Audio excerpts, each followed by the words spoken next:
क्या आदिवासियों के लिए रिजर्व पांचों सीट हारना बीजेपी के लिए सबसे बड़ी चिंता है, सबसे बड़ा सिर दर्द है? क्या आपको भी ऐसा लगता है? आज हम आपको तीन ऐसे कारण बताएंगे, तीन ऐसी चीज बताएंगे जो पांचों आदिवासियों की रिजर्व सीट हारने से भी बड़ी चिंता का विषय है बीजेपी के लिए। सबसे पहली बात, सीट हारने से ज्यादा महत्वपूर्ण भाजपा के लिए यह है, चिंता का विषय यह है कि उसका वोट प्रतिशत जो है वो काफी गिरा है। आपको बताते हैं 2014 के विधानसभा में जितना वोट प्रतिशत बीजेपी को मिला था उसमें मात्र 1% की कमी आई 2019 के विधानसभा चुनाव में। और भाजपा की सीटों का क्या हुआ आपको पता है? 2014 में जहां बीजेपी को 37 सीटें मिली थी, वहीं 2019 के विधानसभा चुनाव में वो सीटें घटकर 25 हो गई।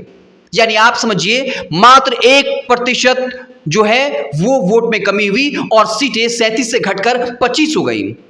इस बार के लोकसभा चुनाव में यह सच है कि पांचों आदिवासियों के लिए रिजर्व सीट बीजेपी हार गई, लेकिन जो वोट प्रतिशत का अंतर है वो काफी बड़ा है, वो बीजेपी को परेशान करने वाला है। वो सबसे बड़ा सिरदर्द वो बीजेपी का है। मान लीजिए जो पांचों प्रत्याशी हैं वो कुछ वोट से जीतते, वो 500 हो सकता था, 1000 हो सकता था, लेकिन ऐसा बिल्कुल नहीं है। पूरे झारखंड में बीजेपी का जो वोट प्रतिशत है वो घटा है। एक डेटा का जिक्र करते हैं। 2024 के लोकसभा चुनाव में बीजेपी को 44.60% वोट मिला, जबकि 2019 के लोकसभा चुनाव में भाजपा को 51.6% जो है वो वोट मिले थे। यानी अगर आप देखें तो लगभग 6% से ज्यादा वोट जो है प्रतिशत वो बीजेपी का घटा है। तो बीजेपी इस बात को समझ रही है कि विधानसभा के चुनाव में मात्र 1% हमारा वोट कम हुआ और हमारी सीटें जो हैं वो 37 से घटकर 25 हो गई। और ये अब जो इंटरनल सर्वे आया है बीजेपी का उसमें भी साफ हो गया है, ये भाजपा का अपना ही सर्वे है और वो सर्वे खुद बता रही है कि अगर इस वक्त चुनाव होते हैं तो बीजेपी को 15 से 20 सीटें मिलेंगी। यानी अगर आप मान लीजिए कि ज्यादा से ज्यादा सीटें मिल जाती हैं, 20 सीट, फिर भी 5 सीटों की कमी जो है वो भाजपा को होगा अगर अभी चुनाव होते हैं तो। अब तो हेमंत सोरेन बकायदा ग्राउंड पर निकल गए आभार यात्रा निकालने के लिए, जहां वो आरोप लगाएंगे, आदिवासी क्षेत्रों में जाएंगे कि ईडी ने हमारे खिलाफ साजिश किया। वो हाईकोर्ट की टिप्पणी का जिक्र करेंगे और अपने लिए सिंपैथी को बटोरने की कोशिश करेंगे। तो वोट प्रतिशत का घटना 6% के लगभग जो है वो बीजेपी के लिए सबसे बड़ा सिरदर्द है। पांचों आदिवासियों की रिजर्व सीट हारने से भी ज्यादा बड़ा सिरदर्द। अगला सिरदर्द क्या है उसकी चर्चा करेंगे हमारे साथी विवेक पांडे।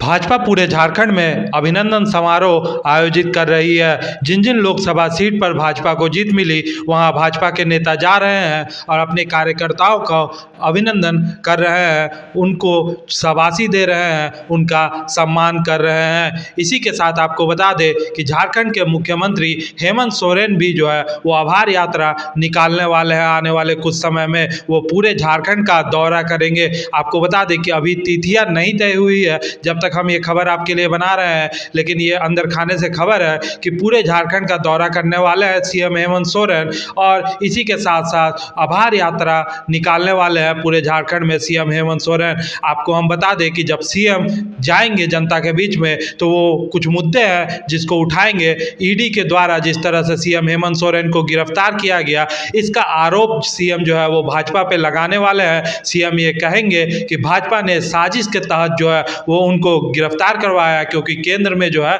वो भाजपा की सरकार है। इसी के साथ साथ सीएम और भी मुद्दे उठाने वाले हैं। सीएम भाजपा को आदिवासी विरोधी बताने वाले हैं। सीएम ये कहेंगे कि वो जो काम, क्योंकि जनता तो पूछेगी कि आखिर जो वादे हेमंत सोरेन जी ने किए थे वो वादे क्यों नहीं पूरे हुए, तो इसका काट जो है वो सीएम ने ये निकाला है कि बार बार सीएम जो है वो कोरोना काल की चर्चा करते हैं और ये कहते हैं क्योंकि कोरोना काल आ गया उसमें काफ़ी ज़्यादा समय चल गया, यही एक वजह है कि सीएम जो है वो उतना ज़्यादा डिलीवर नहीं करने पाए। तो ये बातें सीएम जनता के बीच में जाके कहने वाले हैं। जल जंगल ज़मीन का मुद्दा उठने वाला है, आदिवासियों का हित का मुद्दा उठने वाला है और सीएम जो है वो भाजपा को आदिवासी विरोधी बताने वाले हैं। भाजपा को जो है वो कॉरपोरेट कल्चर वाला पार्टी बताने वाले हैं। तो सीएम ये सभी बातें जनता के बीच में जाके करेंगे इस आभार यात्रा में। और भाजपा की तरफ से जो अभिनंदन समारोह आयोजित किया जा रहा है, इसमें भाजपा के बड़े बड़े नेता शामिल हो रहे हैं और भाजपा कार्यकर्ताओं को सम्मान दे रही है। भाजपा के जो भी नेता है, केंद्रीय स्तर के नेता, चाहे शिवराज सिंह चौहान की हम बात करें, चाहे हेमंता विश्व शर्मा की बात करें, वो लगातार झारखंड के दौरे पर आ रहे हैं, यहाँ अपने कार्यकर्ताओं से, नेताओं से मुलाकात कर रहे हैं और विभिन्न अलग अलग विधानसभा क्षेत्रों का दौरा कर रहे हैं, उनके घरों में जाके भोजन कर रहे हैं और जितने भी आदिवासी नेता हैं उनसे हेमंता विश्व शर्मा ने मुलाकात की और ये बताने की कोशिश की कि आप सभी मिलके एक साथ विधानसभा चुनाव में लड़ेंगे और इसी के साथ साथ पार्टी को जीत दिलवाने में मदद करेंगे। लेकिन जिस तरह का जो खबरें निकल के सामने आई कि जो आंतरिक सर्वे निकल के सामने आया भाजपा जो है वो 15 से 20 सीट जीतने वाली है, ये रिपोर्ट बता रहे हैं, मीडिया रिपोर्ट बता रहे हैं। तो इससे भाजपा की स्थिति मजबूत नहीं दिखाई दे रही है। अब ये देखने वाली बात है कि जब जनता के बीच में भाजपा भी जा रही है और जनता के बीच में अब जो है वो सीएम भी जाने वाले हैं, तो किसकी बात जनता सुनती है, ये अभी देखने वाला बात है। अभी हमारे सहयोगी हिमांशु जी ने आंकड़े पेश किए, आपको बताया कि किस तरह जो है वो 2014 के विधानसभा चुनाव और 2019 के विधानसभा चुनाव में वोट शेयर का डिफरेंस देखने के लिए मिला। हालांकि सीटें जो है वो काफ़ी ज़्यादा भाजपा की कम हो गई। अब देखने वाला बात है कि 2024 के विधानसभा चुनाव में क्या होता है, क्या भाजपा का वोट प्रतिशत बढ़ता है या भाजपा की सीटें बढ़ती है, या फिर जो सर्वे निकल के सामने आया है, भाजपा का आंतरिक सर्वे निकल के सामने आया है, वो सच साबित हो जाता है। इसमें और भी महत्वपूर्ण कड़िया है जिसकी चर्चा हिमांशु जी आगे वीडियो में करेंगे। तो अब तो इतना साफ हो गया है कि पांचों आदिवासियों की सीट हारना बीजेपी के लिए चिंता का विषय जरूर है, लेकिन उससे बड़ा चिंता का विषय वोट प्रतिशत में 6% की कमी होना है। और भाजपा इस बात को जानती है कि 2014 और 2019 के विधानसभा चुनाव में मात्र 1% वोट प्रतिशत की कमी हुई और हम 37 से 25 सीट पर चले आए। अब जब लोकसभा चुनाव जहां हमारा जोर होता है उसमें अगर हमें 6% वोट बैंक की कमी आई है, तो विधानसभा चुनाव में वो वोट प्रतिशत और कम होता है तो फिर हमारा बहुत बुरा हश्र होने वाला है। इसलिए आदिवासी सीटें हारी है वो चिंता जरूर है, लेकिन उससे बड़ा सिरदर्द जो है वो है 6% लोकसभा चुनाव में वोट प्रतिशत का कम होना।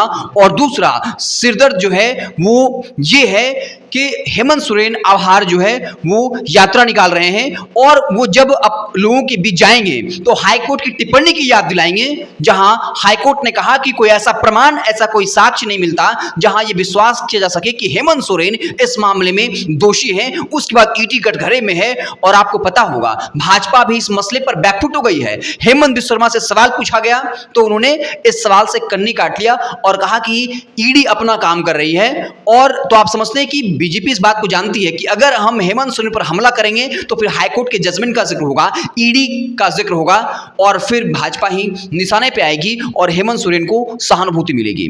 तो इस खबर में हमें यही बताना था कि सिर्फ 5 आदिवासी सीट हारने से बड़ा सिर दर्द जो है वो बीजेपी की क्या है। आप क्या कुछ सोचते हैं कमेंट बॉक्स में जरूर बताइएगा। बहुत बहुत धन्यवाद।